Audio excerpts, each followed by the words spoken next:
السلام عليكم ورحمة الله وبركاته، حياكم الله في قناة واي ستريم تيم. شو اخباركم شباب؟ ما شاء الله انكم طيبين ومستانسين ومستمتعين في اللعبة ويانا. اليوم راح نتكلم عن التحديث الجديد لكابتن تسوباسا. عندنا انتقال اختيار اليابان اليابان. وعندنا حملة السنة القمرية الجديدة حقت الصين. وعندنا وكاباياشي.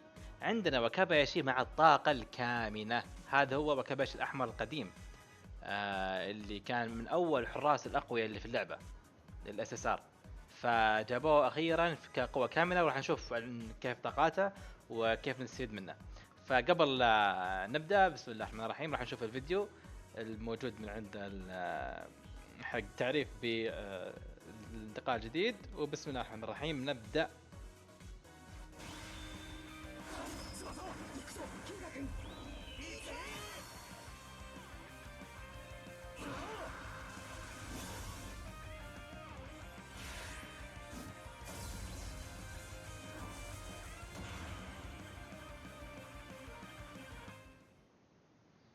نعم، فهذا عندنا التحديث الجديد لتسوباسا. زي ما تشوفون عندنا لاعب جديد اللي هو بسام هيوغا.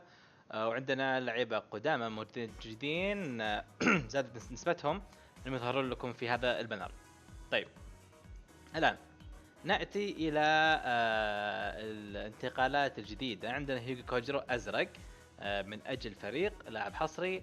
وعنده وراح نذكر بعد شوي التفاصيل حقته. من الناس اللي في البنر بعد هذا اللي هو وليد القوة الكامنة. وعندنا ميساكي الأزرق القديم، الكات حق اسمه صانع فرص منتخب اليابان. وعندنا أكاي، أبي أكاي، أبي هذا اللاعب المحارب الذهبي لفريق اليابان الجديد. وعندنا نيتا أحمر مصمم على إحراز الهدف. طبعا هذا اللعب كله من قدامه. وعندنا تسوباسا اوزورا، اخر نسخه تسوباسا نزلت الى الان، معجزه كره القدم، اللي عنده تسديد التحليق المزدوجه مع سنتانا. طيب، الان قبل لا نعرف على اللعيبه، راح نشوف اول شيء ايش عندنا من تحديثات جديده في هذا اليوم. اخر شيء راح نتكلم عليه اللي هو طاقات اللعيبه. طيب، عندنا حمله افتتاحيه لسنه جديده للصين. عندهم سنه جديده قمريه، يعطونا 5 كرات حظ. كل يوم تسجيل دخول يعطيك كره حظ واحده لمده 5 ايام. وعندنا بعد شو اسمه، كروت جديده يمديك تشتريها من المتجر ب 300 ريال. تعطيك 75 كرة حظ، وبطاقة انتقال اس اس ار، ومع بطاقة 10 انتقالات مميزة، وخمس كرات يعني 50 كرة حظ، وواحدة كرة سوداء اس اس ار، وبطاقة انتقال اس اس ار متميزة، و10 انتقالات و10 انتقالات مميزة. اذا شريت كرت اس ار، في احتمالات يظهرون اللعيبه هذول فيكتورينو، ساليناس، ليفن، سليماتشي. دائما تعطون كلهم طاقة كاملة الا هذا الاثنين حاليا. فكثير منهم طاقة كاملة. انا عن نفسي يعني كثير مو عندي هذولي، فيعني لو اشتريها ممكن يعني يكون كويس بالنسبه لي، بس انا ما راح اجازف صراحه، لان هذول كلهم موجودين في الجاتشا العاديه. تسحب سحبات عاديه ممكن يطلعوا لك هذول كلهم. فما اشوف انها مناسبه انك تخسر 300 ريال على 50 كرة حظ، واحتمال يجيك احد ذولي، خصوصا عندك 3 و4 منهم بيجيك بعد مكرر. الله، يعني راح تنغبن كثير. وبالنسبه لبطاقه الانتقالات العشرة مميزه، يعطونك شو اسمه بطاقه انتقال ار بلس، ار زائد، واحتمال يطلعوا لك احد اللعيبه هذولي ك يعني انا عن نفسي عندهم كلهم الا شو ويوميكورا. ف يعني بصراحه اي عرض، اي عرض فيها كرت اس اس ار وبطاقه انتقالات و50 كرت حظ، ما اشوف انها حلوه صراحه انها تنشرى. اشوف انها مره غاليه على 300 ريال. ممكن 200 ريال، ممكن 200 ريال ممكن اقول ايه، بس 300 ريال مره كثير، مره كثير صراحه عليها. فما انصح احد يشتريها الا اذا عندك عاد فلوس زايده، يعني الله معك، الله يقويك. نفس الشيء عندهم بطاقات ثانيه بعد، اشتريها عشان انتقالات يو ار، هي ارخص، بس برضه ما اشوف انها مناسبه. راح يفتحون المباريات الاسبوعيه كلها كامله. اللي حاب يجمع الحين اللي هي الليجندري دريلز، بطاقات التطوير، بطاقات الاس اس ار. الحين فرصتك انك تلعبها كلها من مده 4 ايام الى يوم الجمعه.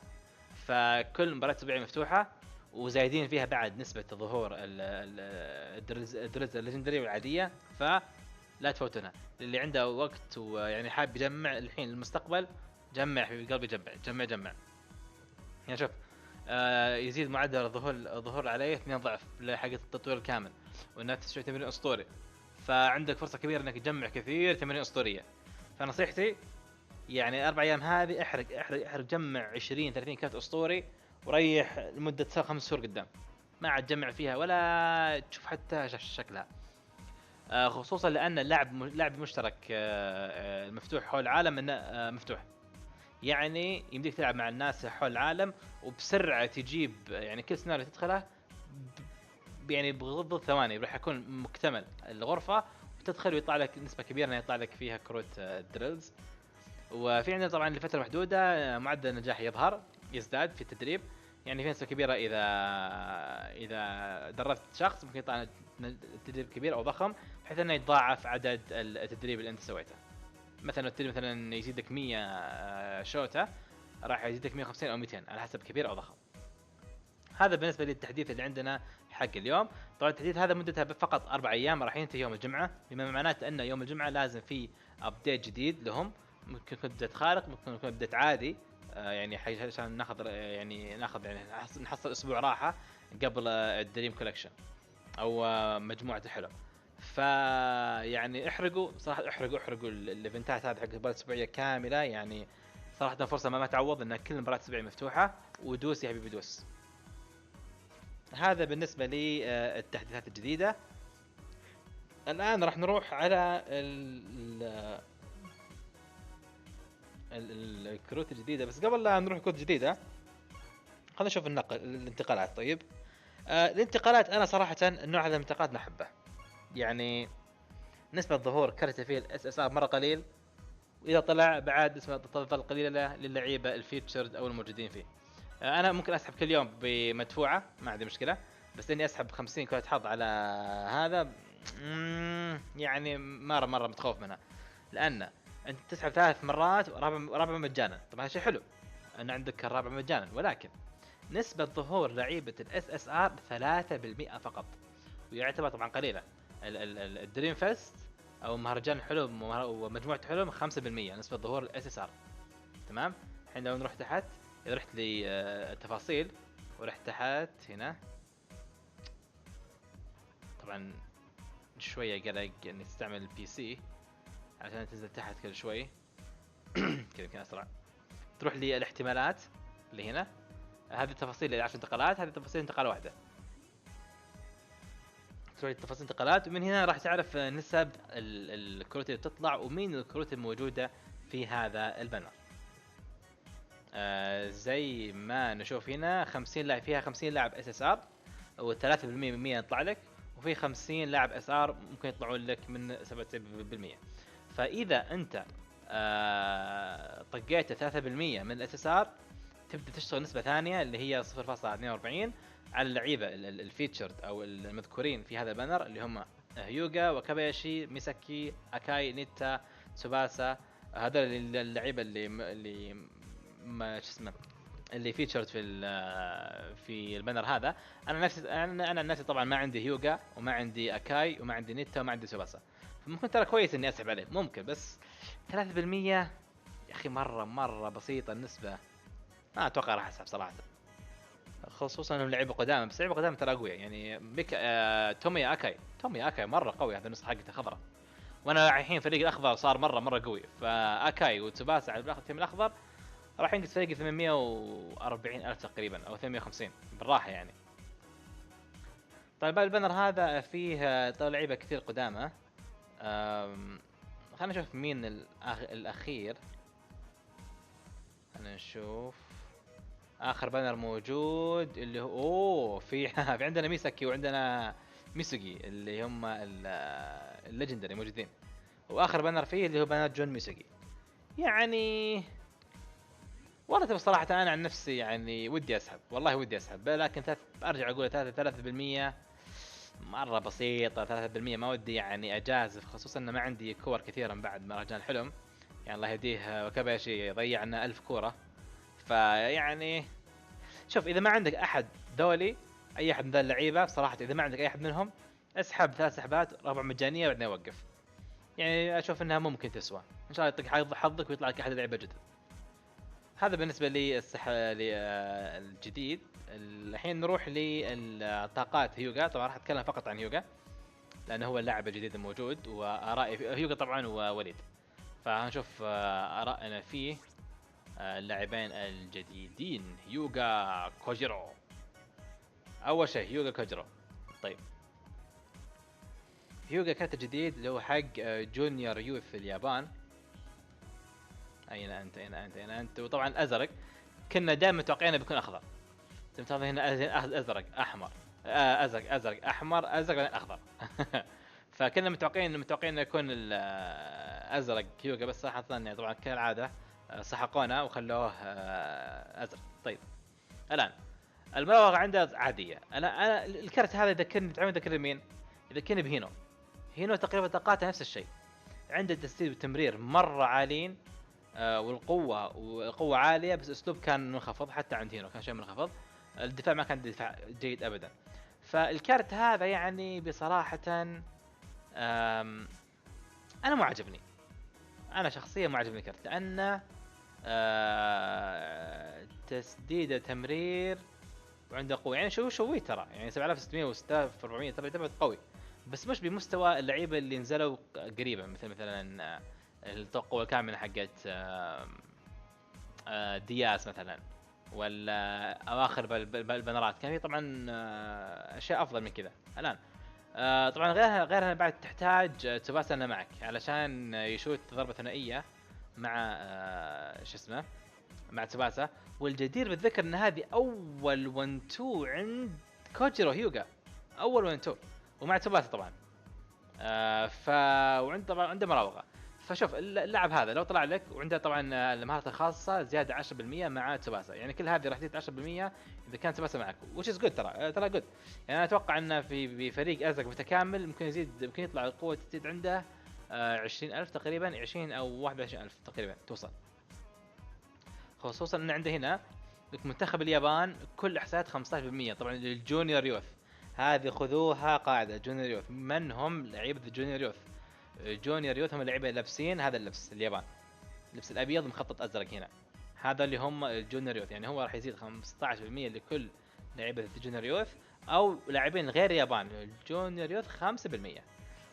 هذا وش معناته؟ هذا معناته ان اتوقع في توجه للعبه انهم ينزلون نسخ لكل لعيبه جونيور يوث ثانيه، يا نسخ قويه او نسخ قديمه للجونيور يوث راح تصير قوه كامله، مثل شو اسمه ذا، مثل شينجو اوي. انا اتوقع شينجو اوي قريبا راح يكون عنده قوه كامله نسخه الجونيور يوث هذه. ليش؟ لانه الحين نزلوا كوجر هيوغا جونيور يوث ويزود احصائيات الجونيور يوث، وعندك بعد وكابايشي يزود بعد جونيور يوث بعد نفس الشيء، اللي هم لعيبه الشباب او الناشئين. انا ما اعرف صراحه، انا اتوقع الشباب جونيور يوث. ف هيوغا يعني مثل شو اسمه، مثل هينو بالضبط. يعني انا هينو عندي في اللعبه حاليا فقط ايش يسوي؟ 1 2 يشوت، بعد الشوط الثاني طلع برا حرفيا. ان 1 2 شوته تروح كل طاقته كامله، ضعف 100 يصير ما عاد بقى شيء. فاذا طلع لك يعني خير وبركه، ممتاز. اذا ما عندك هينو ممتاز، خير وبركه. طبعا نسخه الفيست طبعا اقوى بكثير. الفيست اقوى بكثير طبعا، متوازنه اكثر واقوى بكثير. فاللعب عادي يعني ما اشوف ان الشخص يروح يخسر كور عشان فقط يطلعه. بس اذا جاك من بعدين من كور بعدين خير بركه، ممتاز حلو. ما نقول لا ابدا، ما نقول لا. وممكن بعد اذا طلعك بعدين تاخذ ال1 2 تعطيها ل شو اسمه. انا والله صراحه لو يطلع لي بعدين على طول بشيل 1 2 بعطيها للفست الازرق على طول بدون ما اتكلم. يصير عنده مناوله، عنده 1 2 وعنده خط مستقر، عنده كل شيء. ف... فيعني اللعب عادي، ما انا اقول لا تستعجلون عليه ابدا. هذا بالنسبه لهيوغا. الان ناتينا مع الصعقه الكبيره التي هي الطاقه الكامنه حقت وكاباياشي. هذه هي الصعقه حقتنا الان. هذه طاقات وكاباياشي القديمه اللي هي 11000 15000 التقاط عند 6600، القوه 5700، والاسلوب 5100. طيب الان عنده مهاره خاصه يزيد رابط 10% اذا عندك لعيبه احمر، وعنده حاسه ديناميكي 5%. تمام، هذا هو القديم. الان مع الطاقه الكامله شوف ايش يصير اذا كملته كامل، راح يصير 13 بدال 11 13000 وبدال 15 18000. تمام، راح يزيد عنده القوه 6700، الاسلوب اسلوب 6100، والتقاء 7876 والتحمل 1250. التحمل مره عالي شباب. للي ما عنده حارس ليمتد، هذا الحارس خرافي. يعني اللي ما عنده حارس مثلا من كاس العالم، او ما عنده مثلا حارس فيست اللي هو كبايشي، ترى حارس هذا لا يستهان فيه بصراحه، لا يستهان فيه. يعني شفت معنى كلمه حارس يمشي الحال؟ هذا يمشي الحال وزياده. طيب هذا ماشي حاله وزياده. يعني لو عندي مثلا مولر الاحمر، هذا اقوى من مولر الاحمر بالراحه. يعني هذا حاليا اقوى حارس مو هو بليمتد موجود اتوقع. اي اتوقع ان اقوى حارس مو ليمتد موجود ككاتش طبعا. فاتوقع يعتبر بعد من رابع او خامس اقوى مسك في اللعبه بعد يعني. كباشي مش معقول والله، مو معقول هل هو كباشي ذا. كل شيء اقوى، شيء اقوى رابع واحد، اقوى ثالث واحد، اقوى ثاني واحد. ف فبالنسبه لي وكاباياشي هذا، خلينا بس اشوف حاجه على السريع واوريكم الطاقه، هذه الطاقه الكامله حقت حقت اخينا في الله. طيب هو رقم 11 كاقوى كاتش في اللعبه بالنسبه لي. الارقام كجماعه تجميع ارقام التقاط وقوه واسلوب، هو مركز 11. مع انه شوف، مع انه قوه كامله وحارس مره قديم، الا انه مركز 11 فقط بالطاقات. طبعا هذا ما حسبنا معه الطاقه الكامنه ولا مهاره الخاصه حقته. طيب مهاره الخاصه حقته ما تغيرت. اذا كان عندك نوع شديد 10%، فحتى الحارس احتياطي مره ممتاز. انا عن نفسي يعني يمكن احطه في الاحتياط واحط بداله شو اسمه يسمونه هذا الاحمر اللي هو شو اسمه بشار. اي بشار، احط بشار مثلا اساسي وهذا اخليه احتياط، او العكس صحيح. فانا عندي الحمد لله اللاعب هذا، راح اطوره كامل بدون اي يعني بدون اي استثناء، وراح اخليه حارس احتياط ويطلع مره جبار. شوف عنده يطور لعيبه الجونيور يوث كلهم، سواء كان يابانيين او غير يابانيين 10%. معناته ان في اقبال على اللعبه انها تنزل شخصيات، يا شخصيات جديده للجونيور يوث، او يعني بملابس الجونيور يوث، او قوه كامله للاعيبه الجونيور يوث. يعني عندنا الحين توجهين للعبه، ثلاث توجهات: توجه منتخبات، وطبعا توجه الالوان اتوقع انه راح خلاص. في الحين ثلاث توجهات اشوف انا اللعبه قاعده تاخذها: توجه جنسيات، توجه اللي هو مرحله اعداديه حقت اليابان، وتوجه الحين صار الجونيور يوث اللي هم الناشئين او الشباب. فبصراحه يعني لا يستهان فيه هذا الحارس. اذا عندك بف كامل احمر 35% تقريبا، مع الطاقه الكامله حقته وقوه التقاط، ممكن يوصل ترى 20000 المسك حقه. 20000 يا شباب، وترى هذا شيء 20 ترى مره عالي. طيب الحين نشوف القوه الكامله حقته. شيء لا تاثر من برك ومطر الماء للاسف، يعني ما احب هذا المهاره الكامله، بس تفيدك في انك تلعب فيه في قوات الكامنه اللي هي مراحل الكامنه الثانيه. قاهر لاعبي المانيا، قاهر لاعبي المانيا تزيد احصائيات لاعبين المانيا ضد المانيا 20%. معناته كل هذا تشوفونه زودوه 20% اذا شات عليك شنايدر. يعني هذا حرفيا قاهر شنايدر مو بس المان، شنايدر خصوصا، لان شنايدر هو اكثر واحد يشوت في التيم اللي ضدك الماني. فيعني حرفيا شفت صوره ضد شنايدر موصل 22000 التقاط تقريبا. مو طبيعي صراحه. وعنده الغاء قفل المهاره الخاصه 2. عندنا مثلا لعيبه مثل شو الاخضر مهاره كامله، وعندنا سوريماتشي، وعندنا ميسوغي. اذا شات على اتوقع ميسوغي عنده، اذا شات على اللاعب او على الحارس، في نسبه انه يعني يسوي بلوك او حظر على واحده من هذه الحركات او حركتين كلهم. ولكن المهاره الكامله هذه تلغي المهاره الكامله، القوه الكامله حقت اللاعب ذاك. فبدل فما يسوي الغاء على التقاط او بيد واحده او الاس جي كي. هذا ممتاز جدا ضد اللعيبه اللي هم اللي عندهم قوه كامله. ويزيد احساس فريقك للجونيور يوث 2%. الان اللي ما عجبني في المهاره الكامله انها مره محدوده، مره محدوده. يعني عشان تشتغل مهاره كامله لازم يا الماني يشوت عليك، يا واحد عنده طاقه كامله، وهذا اللعيبه مو كثار حاليا وعنده الغاء قفل، او يكون فريقك جونيور يوث يزيده. يعني ما في شيء عام، وهذا شيء يعني صراحه ما جذبني للاعب. صحيح الطاقات حلوه، ولكن مهاره كامله حقتها كان ودي انها تطلع يعني افضل من كذا بصراحه. يعني مره كان ودي ان هذه اقل تروح، كان تروح تحط بدها شيء مناسب، مثلا ممكن مثلا 2% اللعيبه الحمر ممكن، او 2% لعيبه ممكن مثلا 2% جونيور يوث و2% زياده لعيبه اليابان جونيور يوث مثلا. الغاء هذه حلوه بصراحه، حلوه، بس برضو لازم واحد عنده مهاره كامله شفت عليه. يعني لازم سوريماتشي، او ما ادري مسوي كذا عنده ولا ما عنده، بس لازم يا سوريماتشي او شوت عليك، ولا ما اي فائده طول الجيم. يعني حرفيا بتكون واقفه لين ما واحد عنده مهاره كامله شوت عليك. وهذه لازم تجيك مهاجم الماني يشوت عليك، ما عندك الا شنايدر ولا مارجس شوت عليك، او وسط تشستر اذا عنده شوطه زي الناس. وهذا رايي فيه، لان اللي طلع له انا انصح يقويه صراحه، يقويه ويخليه احتياط. اذا عندك حارسين حمر اقوياء ما يحتاج انك تحطه. اذا عندك ولد احمر ما تستبدل فيه طبعا، ولكن تحطه في الفريق اللي اذا انت ما عندك ولد الاحمر فتحطه كاحتياط مناسب، جدا مناسب. يعني انا عن نفسي ممكن بحط بشار اللي هو الرئيسي، واحط هذا مثلا احتياط، لان انا اصلا ما عندي حارس احمر كويس، ما عندي لا مولر كحارس احمر، فهذا ممتاز يطلع التقاط مره ممتاز ومناسب. فهذا رايي بالنسبه لي للعيبه الجدد والتحديث الجديد. طبعا الفكره اللاعب هذا ترى مناسب للجدد، وانا اتوقع حطوه علشان في كثير من اللعيبه الجدد يطلع لهم الحارس هذا، فعلى الاقل يمديهم يجارون الناس في الاونلاين. فانا اشوف انها خطوه حلوه من كلاب انهم مساعدين اللعيبه الجدد او اللعيبه اللي ما عندهم حراس. يعني اشوف انه شيء صراحه يذكر لهم. اللي عنده حراس ومستانس ومره طيبه طبعا ما راح يعجب البنر هذا ابدا. انا اشوف ان البنر ما يفيده. وطبعا كل بنر مو بشرط انه يفيد كل الناس.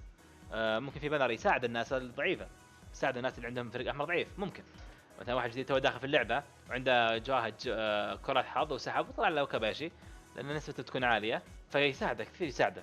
اشوف انه مره حلو صراحه انهم حطوا قوه كامله لوليد او لحارس، خصوصا واحد حارس قديم عشان يساعدون في اللعيبه القديمين. ف فارتك معاك يا شباب، شكرا على حسن الاستماع، ولا تنسون شير لايك وسبسكرايب كالعاده. يعني ما احتاج اذكركم ما شاء الله عليكم، يعني ما شاء الله شغالين دائما. وابشركم يا شباب وصلنا 793 سبسكرايبر، قربنا على 800. شباب يلا شدوا الهمه، انشروا قربنا على 800. انا بس ابي اقفل 800 ان شاء الله بكره باذن الله معكم ان شاء الله يا رب. وطبعا ان شاء الله عندنا بث الجاي حق تسوباسا راح يكون يوم الاربعاء باذن الله. مواعيد بث تسوباسا تلاقونها موجوده في البانر حق القناه حقتي. وان شاء الله بكره راح يكون في بث بكره الثلاثاء، فراح يكون بث لكينجدم هارت ان شاء الله الساعه 4 العصر او الساعه 8 الى ما متاكد.